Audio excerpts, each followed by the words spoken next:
Allahu Akbar. Tengah sembahyang, orang tiba-tiba ada. Entah mana hamba Allah kata, bro, kanan sikit bro. Dia kata macam tu. Kita yang ada, Allah lagi, tukar ke arah kanan sikit, sah, tak ada masalah. Yang penting dada mesti menghadap. Kita biasa tengok budak kan sembahyang gini kan. Kita betul pegang bahu dia, ini menghadap betul-betul gini. Gitu. Muka tak menghadap tak apa, yang penting dada tu menghadap. Kalau kau nak sampai Allahu Akbar, boleh tapi bangang lah sembahyang macam tu kan. Apa barang sembahyang macam tu. Jadi ketika Nabi tengah rukuk, diturunkan ayat itu, semuanya pusing menghadap ke arah Masjidil Haram. Habis sembahyang, ada seorang sahabat ni berlari keluar. Sebab di luar Madinah, di Quba, ada orang tengah sembahyang dan diorang tak tahu pun kiblat telah bertukar arah. Dia pergi sampai dekat Quba, diorang masih tengah sembahyang asar juga. Lalu sahabat ni kata, Ashhadu billahi, aku bersumpah dengan nama Allah bahawasanya kiblat telah bertukar ke arah Mekah.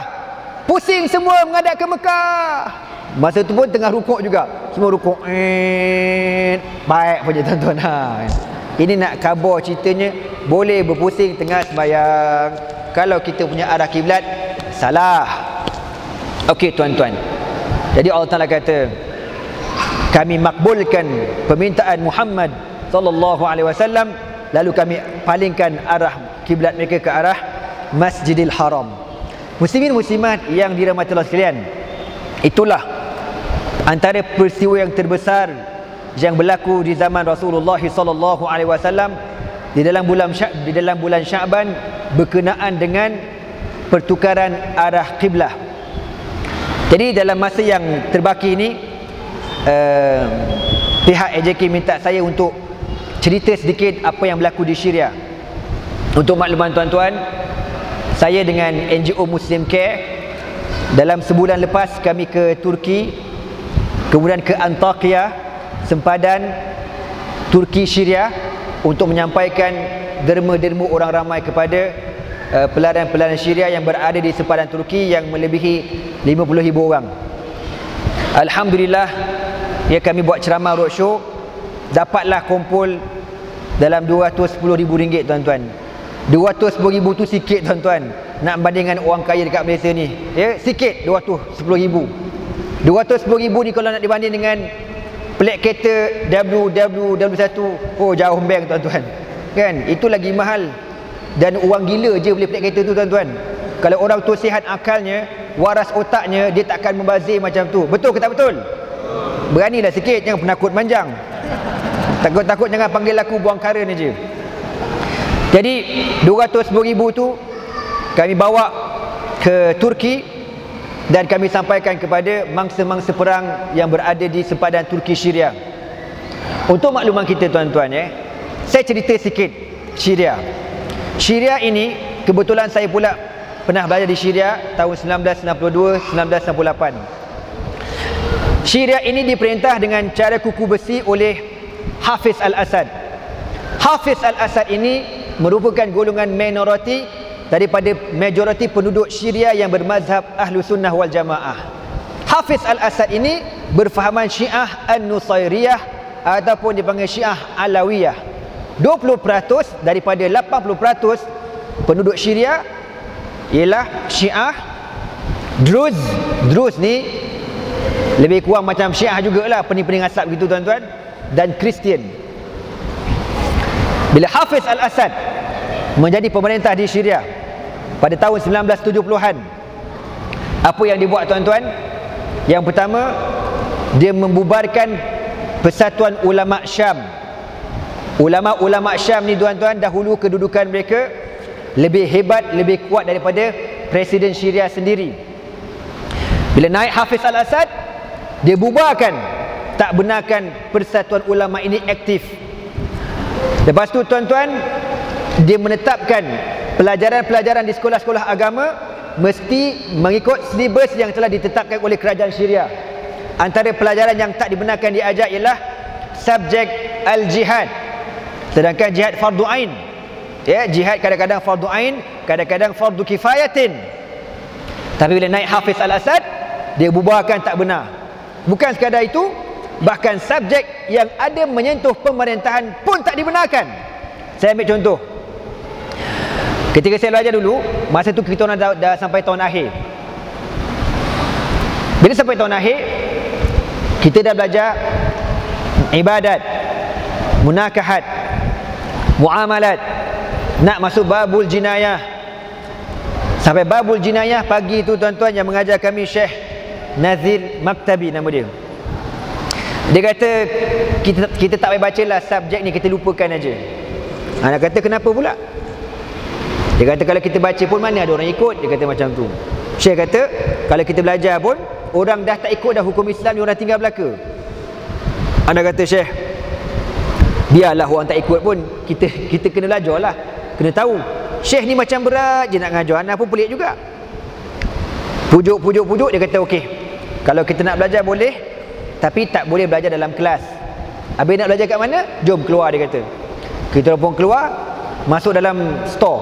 Dekat sekolah tu ada store. Masuk dalam store, tutup tingkap rapat-rapat, tutup pintu rapat-rapat, baru boleh belajar babul jinayat. Kenapa tuan-tuan? Sebab dalam babul jinayat ini ada hukum hudud, qisas, ta'zir, dan ini semua berkaitan dengan undang-undang negara. Di Syria, mana-mana sekolah, mana-mana guru, mana-mana syekh yang mengajar subjek ini, kemudian disentuh pemerintah, dikata kerajaan tak betul, sekolah akan ditutup, syekh akan ditangkap, pelajar-pelajar akan dihalau balik ke negara masing-masing. Itu di Syria. Sampai kami terpaksa belajar dalam store ni. Kenapa?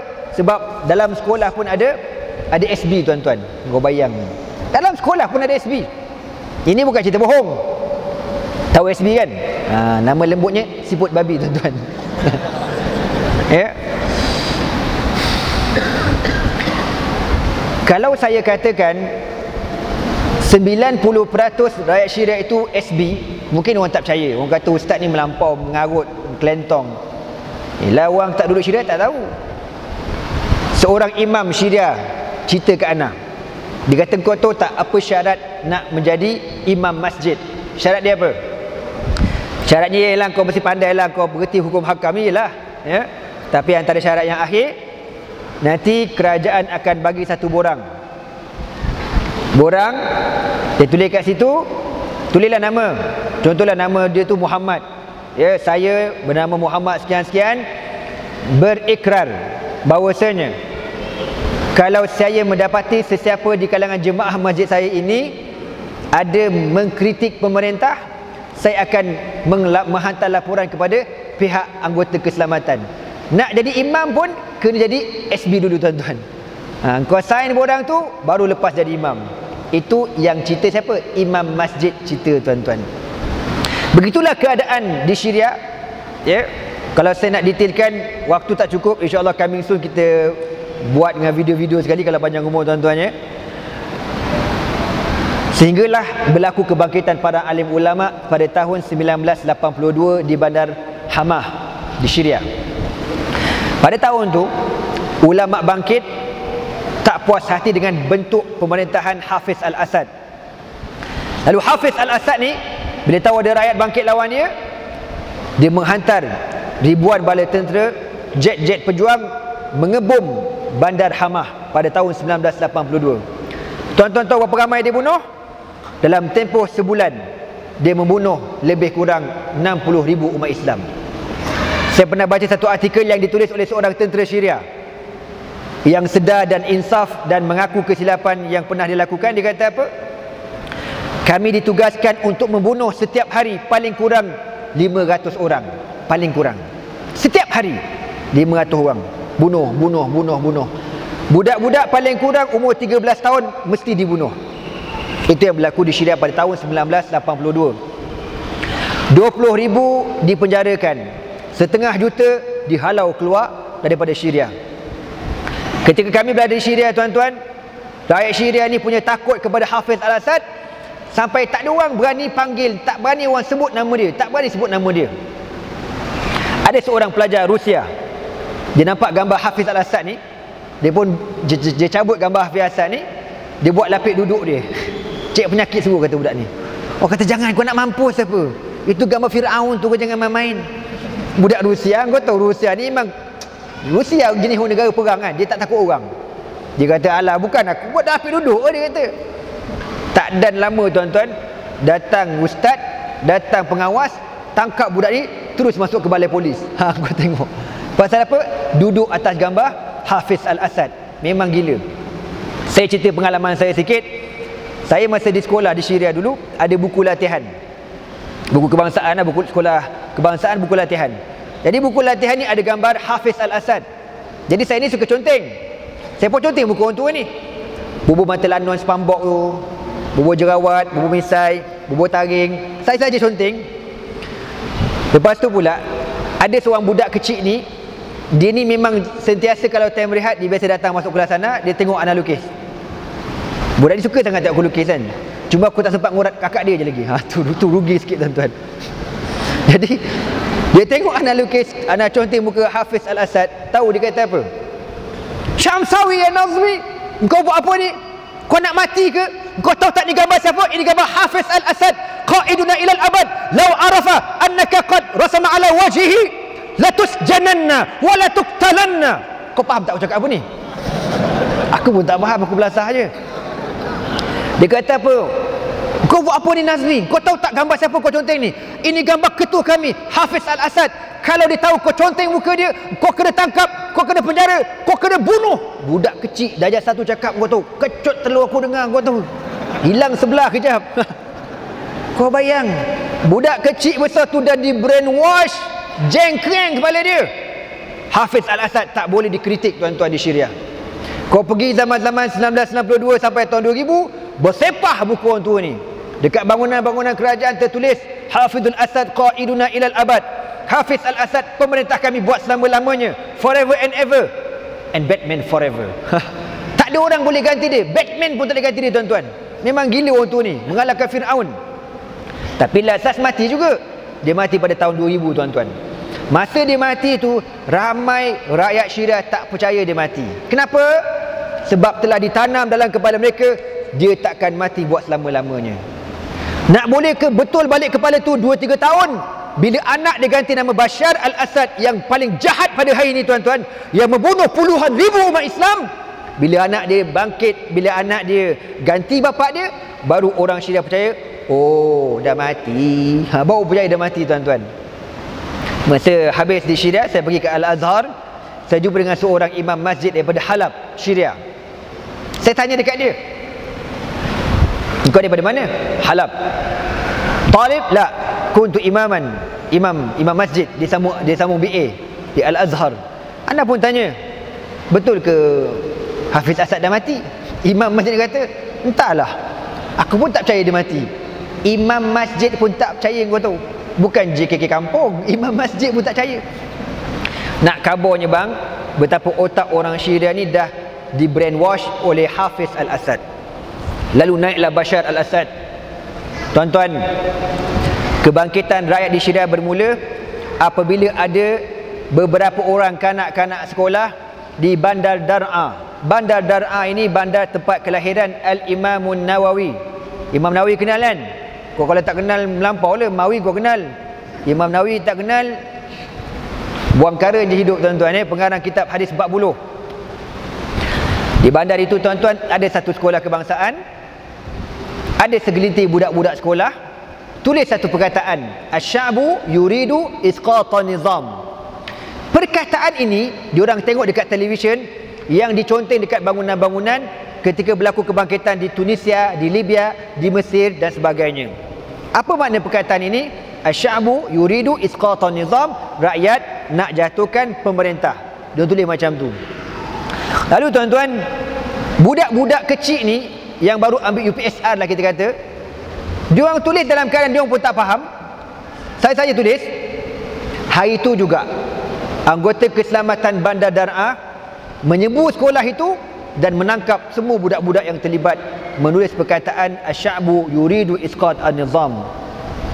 7-8 orang ditangkap, dibawa ke balai, diseksa, disiat kulit mereka dan dicabut kuku mereka hidup-hidup tuan-tuan. Saya cerita bab kena cabut kuku ni masa saya pergi ke Turki baru-baru ni, kita interview ramai orang kan, yang kena tembak 8 das, ya, yang kena bakar, habis belakang terbakar, peha kena bom, macam-macam rupa Syekh. Sampailah seorang hamba Allah ni, dia tunjuk jari dia kat Ana. Ana kata, apa jari dia ni ke metod semacam? Dia kata, aku kena cabut kuku. Allah, aku kata, kena cabut kuku. Kita pun teringat cerita seksaan di Syria ni, dicabut kuku. Bila kita tengok orang dah macam-macam jenis seksaan kan, kita tengok dia pula kena cabut kuku, dah tak ada soalan nak tanya dah. Lala terkeluar soalan bodoh. Tanya ke dia, apa rasa cabut kuku? Apa rasa cabut kuku? Dah bengong, kepala aku dah bengong kan. Bujur dia tak kata, sakit lah bodoh. Bujur tak kata begitu kan. Tiba-tiba dia kata apa tuan-tuan, aku tak rasa apa pun. Tak rasa apa, kau pakai abuse apa? Bukan masalah pakai abuse. Dia kata dia kena seksa, dia kena belasah, dia kena terajang sampai pengsan tak sedar diri. Dia sedar-sedar kuku dah hilang dah. Makna dia kena cabut tu masa tengah pengsan tuan-tuan. Memang menantang sungguh Puak Afiasat ni. Lepas tu dia kata dia dipenjarakan selama 5 tahun. 8 bulan yang pertama dipenjarakan dalam jamban sebesar 2 kaki. Jamban besar 2 kaki, besar mana tuan-tuan? Lebih kurang besar saiz sejadah ni lah kot, yang depan ke belakang ni. Dua kaki dalam jamban selama 8 bulan. Aku dengar bengong kepala tuan-tuan. Jamban tu bukan jamban duduk, jamban cangkung. 8 bulan tak baring Syekh. Aku kata, kau macam mana? Alhamdulillah. Alhamdulillah aja mulut dia kan. Makna Allah beri kekuatan kepada dia, boleh bertahan selama 8 bulan. Syekh, jamban penjara Syekh bukan jamban rumah orang kaya. Aku pernah berak rumah orang kaya, kau tahu. Kita pun tak percaya kita dalam jamban, kau tahu. Pasal apa? Ada landscape dalam jamban tu. Ada landscape. Siap ada air terjun lagi. Lemak. Kita berak tu rasa macam tak nak keluar je. Kenapa sikit sangat aku berak ini kan? Ada landscape, ada air terjun. Kata dahsyat kan. Nikmatnya kalau macam tu punya penjara 8 tahun baru aku sanggup kan. Tuan-tuan, teruk dia orang kena seksa oleh Hafiz Al-Asad. Seorang ulama Syiah bernama Syekh Usamah Badi' Sa'idan cerita. Dia ditangkap dan dipenjarakan. Yang mengejutkan dia tuan-tuan, dia masuk penjara, tengok-tengok dalam penjara tu ada budak kecil umur 5 tahun. Budak 5 tahun pun kena penjara juga. Lalu ditanya dalam orang dalam penjara, kenapa budak ni kena tangkap? Polis datang rumah bapak dia nak tangkap bapak dia. Dia kata, jangan tangkap abah, jangan tangkap abah kan. Dia tak nak bagi. Dia pun ambil batu, dia baling kereta polis. Dengan dia kena tangkap tuan-tuan. Allahu Akbar. Ya, kalau kita nak cerita bab kezaliman Bashar Al-Assad ni tuan-tuan, tak ada perkataan. Tuan-tuan tahulah yang rajin tengok perkembangan Syria memang teruk. Saya dapat berita terbaru, berlaku satu peristiwa di Bandar Homs. Bandar Homs ini bandar yang paling teruk dibom oleh Bashar Al-Assad. Bandar yang cantik sekarang dah macam bandar berhantu. Hancur sehancur-hancurnya. Berpuluh ribu penduduk Homs melarikan diri keluar. Jadi ada satu family ni lari ke Dar'a. Di Dar'a ni yang saya sebutkan tadi, tempat kelahiran Imam Nawawi, yang bermulanya berlaku kebangkitan rakyat di bandar Dar'a ni. Dia datang kat situ untuk diseludup keluar ke Jordan. Jadi ada seorang hamba Allah ni memang ditugaskan bawa pelarian keluar ke Jordan. Cuma dia akan tunggu arahan. Kalau line clear, dia bawa keluar. Kalau tak clear, tak boleh. Beberapa hari dia duduk rumah hamba Allah ni. Keluarga ni, suami, isteri, anak dara 2 orang. Tuan rumah ni pelik tengok bapak kepada anak 2 orang ni. Menangis saja. Bapak dia menangis tak berhenti. Biasa orang datang menangis juga, tapi tak seteruk macam dia ni. Dia ni menangis saja. Kenapa? Lalu tuan rumah tanya, kenapa kau nangis? Tak berhenti-berhenti ni. Aku tengok kau sedih je. Dia kata, betul lah. Ya, orang lain pun macam aku juga. Rumah kena bom, keluarga kena bunuh. Tapi yang paling aku sedih, dia pun kata, anak dara aku 2 orang ini dirogol depan mata aku. Dirogol oleh tentera Bashar Al-Assad di depan mata bapak dia tuan-tuan. Tuan rumah kata, kau kenal tak perogol tu? Demi Allah, dia kata, wallahi, kalau diletakkan perogol itu antara 1 juta manusia, aku kenal muka dia macam mana. Aku ingat sungguh, dia kata. Takdir Allah, dekat rumah hamba Allah ni ada televisyen. Dia tuan rumah ataupun kawan daripada Homs ini duk tengok televisyen ni. Dia kata, minta maaf nak tanya ya, televisyen ni macam saya punya je, dia kata. Awak beli kat mana? Tuan rumah ni kata, saya beli daripada orang jual, daripada Homes, dia kata. Entah televisyen rumah aku kot. Askar Bashar curi, dia jual kat orang. Dia kata, kalau ni televisyen kau ada bukti tak? Ni televisyen kau. Dia kata ada. Dekat belakang televisyen ni, dia simpan. Kan televisyen kan bukan televisyen macam rumah korang yang LCD, LED tu memang baling melekat dekat dinding. Ini yang televisyen lama ni, kau tahu tak? Yang kau kata pelepak keluar warna lain, pelepak mampu pula, gitu kan. Dia kata cuba kau buka belakang dia. Bila buka tuan-tuan, dia kata dia simpan emas dan duit dalam tu. Masa Bashar Assad tentera serang, dia simpan duit dalam tu. Buka-buka ia sungguh. Dia kata betul, ni hak engkau, kau ambil lah hak engkau. Jadi hamba Allah ni kata, aku nak ambil emas dan duit aja, TV aku tak nak lah. Beberapa hari kemudian, diorang ni masih lagi tunggu arahan, boleh keluar ke tidak ke Jordan. Baliklah anak tuan rumah ni. Anak tuan rumah ni askar Bashar al-Assad. Sampai-sampai dekat rumah, lelaki ni tengok muka anak orang tu ni, dia pun menangis. Lelaki tanya, tuan rumah tanya, kenapa kau nangis? Dia kata, untuk makluman kau, ini siapa ni? Ini anak aku. Dialah yang rogol anak aku. Depan-depan jumpa Syekh. Budak askar dia pun terperanjat. Bapak dia tanya, betul ke tidak? Kau kenal tak muka pakcik ni? Dia kata, aku tak kenal. Kau jangan bohong, kau tengok betul-betul muka dia. Kau tengok muka anak dia. Anak dara yang dirogol dua orang tu, dia tengok, ya betul. Siapa suruh kau rogol anak dia? Arahan tentera, dia kata. Bapak dia keluarkan pistol, tembak depan tu juga, tahu tak? Tembak anak dia. Terperanjat lelaki ni. Dia kata, lima qatalta ibnaka. Kenapa kau bunuh anak kau? Dia kata, wallahi la khinzirun afdalu min ibni hadha. Babi lebih mulia pada anak aku. Dia bukan anak aku. Allah nak tunjuk tuan-tuan, dibalas atas dunia lagi. Dan kita berdoa pada Allah Subhanahu wa taala, semoga Allah menyegerakan kekalahan Bashar al-Assad, insya-Allah. Amin. Tuan-tuan, sikit saya nak sampaikan pesanan daripada Syekh Muhammad Ali As-Sabuni. Ketika kami berada di Turki, kami menziarahi Syekh Muhammad Ali As-Sabuni. Syekh Muhammad Ali As-Sabuni seorang ulama yang terkenal di dunia, yang diberi amanah menjadi Ketua Kesatuan Ulama Syam.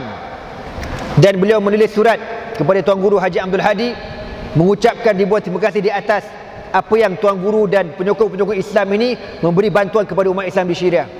Dia pesan apa? Kamu jangan bagi muka kepada Syiah. Jangan bagi Syiah tersebar di negara kamu. Kunna na'taqidu anna syi'ata min ikhwanina. Kami dulu di Syria, kami menganggap Syiah tu macam saudara kami.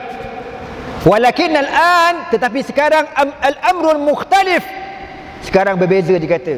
Mereka bukan saudara kami. Sebab apa? Syiah menghalalkan darah Ahlus Sunnah wal Jamaah. Tuan-tuan tahu tak? Sampai sekarang kenapa Bashar al-Assad masih lagi gagah, tak jatuh? Negara lain paling lama Libya 8 bulan jatuh. Bashar al-Assad sampai sekarang tak jatuh lagi. Masuk Ramadan ini 2 tahun kebangkitan rakyat.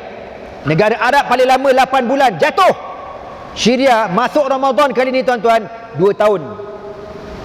Kenapa boleh bertahan lama? Jawapan yang pertama, wallahu a'lam. Tapi jawapannya mengikut bacaan-bacaan politik tuan-tuan. Pertama, Syria ni disupport oleh Rusia, China, itu lantaklah dia kafir. Dan Iran tuan-tuan. Iran support tentera Syria. Begitu juga dengan Hizbullah. Kita kata Hizbullah. Dr. Yusuf Qaradawi kata, hum laisu Hizbullah wa innama Hizbullah. Mereka bukan tentera Allah. Mereka bukan penyokong-penyokong agama Allah. Bahkan mereka merupakan tentera kepada Allat. Allat ni apa dia? Bukan pelukis kartun kita tu tuan-tuan. Itu pelukis kartun Lat. Allat nama berhala di zaman Nabi SAW. Allata wal manata wal uzza ila akhiriha. Tuan-tuan, Yusuf Qaradawi kata apa? Puak-puak inilah yang membantu membunuh umat Islam di Syria. Iran support, Hizbullah support. Mereka menghalalkan darah Ahlus Sunnah wal Jamaah. Tuan-tuan tahu tak dalam i'tiqad Syiah ni macam mana? Sebelum saya cerita sikitlah. Syiah ni tuan-tuan, yang elok satu je, Syiah Zaidiyah di Yaman. Tetapi Syiah ni dia tidak mempunyai pengaruh banyak. Sebab dia orang ni Syiah yang mu'tadilah, yang agak cenderung dengan mazhab Ahlus Sunnah wal Jamaah. Mereka hanya menganggap Sayyidina Ali mulia. Itu tak ada masalah. dan mereka tak pernah maki para sahabat. Masalahnya yang di Iran itu, Syiah Imamiyah ataupun Syiah Ithna Ashar, Syiah Imam 12. Tuan-tuan tahu tak, dia orang punya ta'asub dekat Sayyidina Ali. Dalam satu ceramah dalam YouTube, saya dengar, saya tengok, dia kata, engkau ni, wahai penganut-penganut Syiah semua, engkau kena mengajarkan kepada anak kamu, bila anak kamu dah lahir, ya, ucapan yang pertama yang anak tu mesti sebut, kalau anak tu dah pandai bercakap, sebut, ya Ali, wahai Ali. Ali karamallahu wajah, sahabat Nabi, kan? Besok bila